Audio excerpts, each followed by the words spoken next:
லைட்டா பசிக்கிற மாதிரி இருக்கு. ரெஸ்டாரண்ட்ல போய் நம்ம சாப்பிடலாமா? இல்ல சார், எனக்கு பசிக்கல. வேணும்னா நீங்க போய் சாப்பிட்டு வாங்க. பரவாயில்ல, உங்களுக்கு பசிக்கலனா அட்லீஸ்ட் என் கூட உட்காந்து கம்பெனியாவது கொடுக்கலாம்ல. ஏற்கனவே அனிதா கிட்டையும் அம்மா கிட்டையும் நான் நல்லா சண்டை போட்டு வந்ததுல தலை வேற வலிக்குது. அந்த டென்ஷனே இன்னும் அடங்கல. இப்பெல்லாம் எனக்கு ஒரு கெட்ட பழக்கம் புதுசா வந்திருக்கு.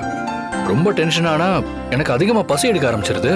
அதனால முதல்ல போய் சாப்பிட்டு வந்துடலாமா?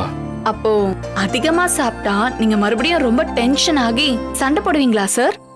ஏன், நல்லா தானே போயிட்டு இருந்துச்சு. வர வர நீங்களும் நல்ல டைமிங்ல பேச கத்துக்கிட்டீங்க. இல்ல சார், நான் உங்களை சும்மா கிண்டல் பண்ணேன்.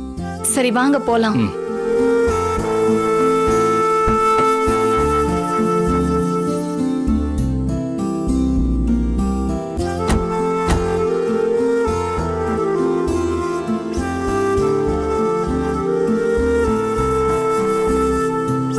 என்னாச்சு சார்?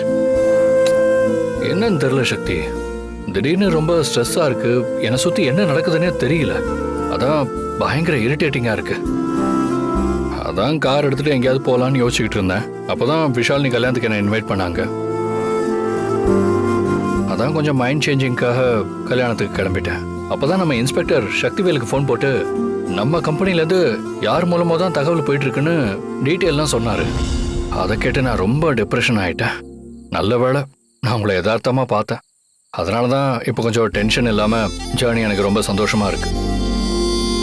இந்த ஜேர்னியை நீ எனக்கு ஸ்மூத் ஆக்கிட்ட சக்தி. கவலைப்படாதீங்க சார், எல்லாமே பாசிட்டிவா நடக்கும். லைஃப்ல எவ்வளவோ சோதனைகள் எல்லாம் கடந்து வந்தாச்சு. இதுக்கப்புறம் நம்ம இழக்க வேண்டியது பெருசா என்ன இருக்க போகுது? வாங்க சார் போலாம். போலாம்.